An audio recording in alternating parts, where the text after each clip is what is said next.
토요일 나설의 아침 묵상입니다. 항상 말씀 안에 순종하며 살아가는 삶이 되기를 바랍니다. 오늘 우리가 들어야 할 말씀은 창세기 15장 1절에서 11절입니다. 이후에 여호와의 말씀이 환상 중에 아브라함에게 임하여 이르시되 아브라함아 두려워하지 말라. 나는 내 방패요 너의 지극히 큰 상급이니라. 아브라함이 이르되 주 여호와여 무엇을 내게 주시려 하나이까. 나는 자식이 없사오니 나의 상속자는 이 다메섹 사람 엘리에셀이니이다.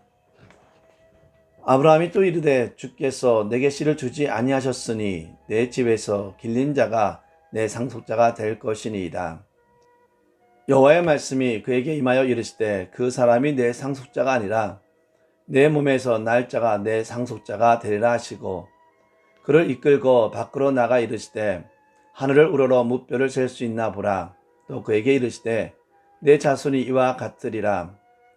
아브라함이 여호와를 믿으니 여호와께서 이를 그의 의로 여기시고 또 그에게 이르시되 나는 이 땅을 내게 주어 소유를 삼게 하려고 너를 갈대아인의 우르에서 이끌어낸 여호와이니라. 그가 이르되 주 여호와여 내가 이 땅을 소유로 받을 것을 무엇으로 알리이까. 여호와께서 그에게 이르시되 나를 위하여 3년 된 암소와 3년 된 암염소와 3년 된 수단과 산비둘기와 집비둘기 새끼를 가져올지니라. 아브라함이 그 모든 것을 가져다가 그 중간을 쪼개고 그 쪼갠 것을 마주 대하여 놓고 그 새는 쪼개지 아니하였으며 솔개가 그 사체 위에 내릴 때에는 아브라함이 쫓았더라. 아멘. 오늘 말씀을 통해 본문이 주는 교훈이 무엇인지 살펴보도록 하겠습니다. 첫째는 하나님은 성도의 보호자이시며 복의 원천입니다. 먼저 본문 1절 하반절을 보면 하나님은 아브라함에게 나는 너의 방패요 너의 지극히 큰 상급이라고 말씀하셨습니다. 여기서 방패란 하나님의 완벽하고도 철저한 보호를 상징합니다. 즉 하나님은 지금 아브라함에게 완벽한 보호를 말씀하고 있는 것입니다. 아마도 이때 아브라함은 가나안 북부 동맹군을 공격하여 승리한 이후 그들의 보복의 두려움에 시달렸던 것 같습니다. 따라서 그에 대한 하나님의 보호 약속은 큰 의뢰가 되었음이 틀림없습니다. 하나님은 아브라함의 방패가 되어 주셨듯이 오늘날에도 또한 우리 모든 성도들의 방패고 안전한 보호자가 되어 주십니다. 따라서 성도는 비록 세상 가운데서 악인들에 의해 억울함과 고난과 힘든 일을 당한다 할지라도 두려워하거나 낙심할 필요가 없습니다. 하나님이 위하시는 자는 그 어느 누구도 결코 해할 수 없습니다. 정녕 자기 백성에 대한 하나님의 보호는 확실하여 빈틈이 없으십니다. 한편 하나님은 자신을 아브라함의 지극히 큰 상급이라 말씀하셨습니다. 이것은 하나님께서 인생들의 모든 행복과 축복의 근원이 되심을 의미합니다. 그렇습니다. 하나님은 인간의 생사화복을 주관하시는 절대 주권자로서 그로부터 모든 행복과 축복이 흘러나옵니다. 따라서 우리는 모든 행복과 축복의 근원이 되시는 하나님을 항상 바라보고 소망하며 의지해야 합니다. 그것이 바로 우리 인생이 복되게 사는 비결입니다. 둘째는 하나님은 약속을 지키시는 분이십니다. 2절과 3절을 보면 아브라함은 자신의 종 엘리에셀을 자신의 상속자로 삼고자 했습니다.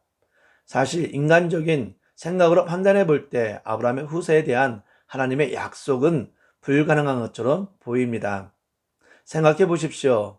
당시 아브라함의 나이가 얼마였습니까? 아마도 80세가 훨씬 넘었을 것입니다. 그러한 그가 과연 후사를 생각할 수 있겠습니까? 그래서 그는 엘리에셀을 양자로 삼아 대를 이을 생각을 한 것입니다.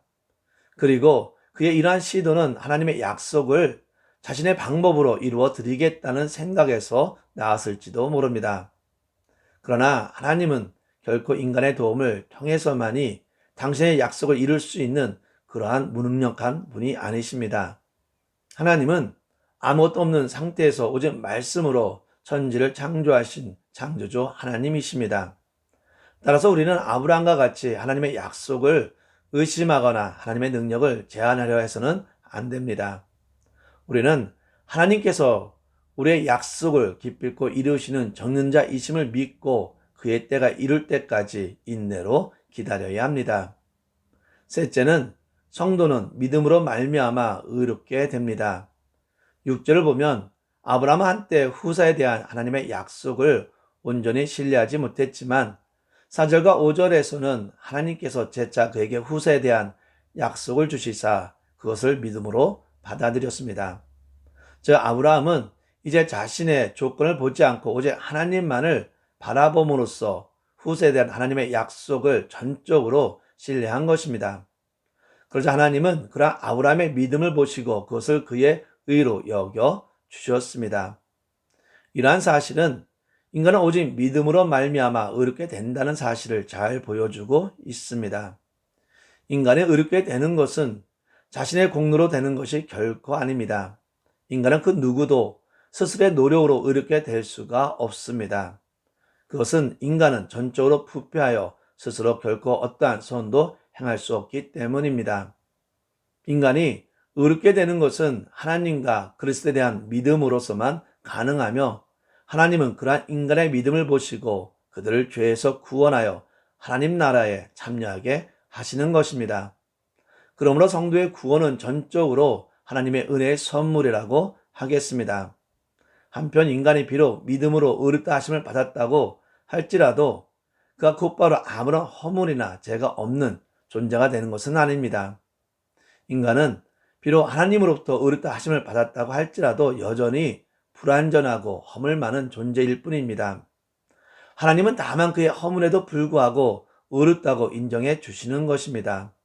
따라서 믿음으로 의롭다 인정함을 받은 성도들은 완전한 의로움이 우리 가운데 나타나기까지 성화의 노력을 계속해야 합니다.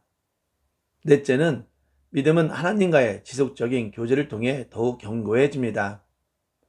7절을 보면 하나님은 아브라함에게 후세에 대한 약속에 이어 가나안 땅에 대한 약속도 주셨습니다. 그러자 8절을 보면 아브라함이 하나님의 약속에 대한 사인을 구하였습니다.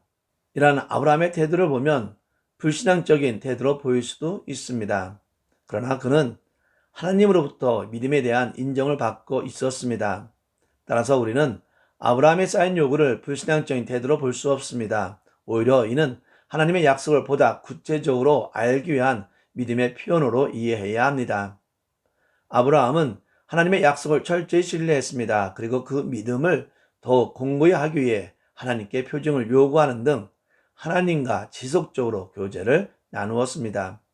이와 같이 구원을 받은 우리 성도들도 하나님과의 지속적인 교제를 통해 자신의 믿음을 더욱 공고히 해 나감으로써 흔들리지 않는 신앙생활을 해야 할 것입니다. 사랑하는 성도 여러분, 오늘 우리에게 주시는 말씀의 교훈을 다시 한번 생각해 봅시다. 하나님은 우리를 인도하시고 보호하시며 약속을 지키시는 분이십니다. 따라서 성도는 하나님을 믿고 따라가야 하며 하나님께서는 이러한 믿음을 통해 우리를 의롭게 여기십니다. 우리의 능력으로 의롭게 될 수 없습니다. 오직 믿음으로 의롭게 여김을 받을 수 있음을 명심하기를 바랍니다. 믿음으로 의롭게 여김을 받은 자는 하나님과의 지속적인 교제를 통해 믿음을 더욱 단단히 세워가기를 진심으로 바랍니다. 기도하겠습니다. 전능하시고 약속을 지키시며 보호하시는 신실하신 하나님을 경배하며 찬양합니다. 하나님의 약속을 믿는 믿음으로 우리를 하나님의 자녀로 삼으시고 하나님의 약속을 믿으며 살아갈 수 있도록 인도하여 주심에 진심으로 감사를 드립니다. 우리 삶 속에서도 하나님을 의지함으로 담대히 살아가게 하시고 하나님의 말씀에 순종하며 온전한 삶을 살아가게 하여 주시옵소서. 믿는 자에게는 능치 못할 일이 없다 하셨으니 우리가 더욱 담대한 믿음으로 살아갈 때 하나님의 능력을 삶 속에서 체험하게 하시고 믿음으로 하나님과의 교제를 이뤄감으로 더욱 의의 삶을 살아가게 하여 주시옵소서. 모든 영광을 주 앞에 드리오며 예수 이름으로 기도합니다. 아멘.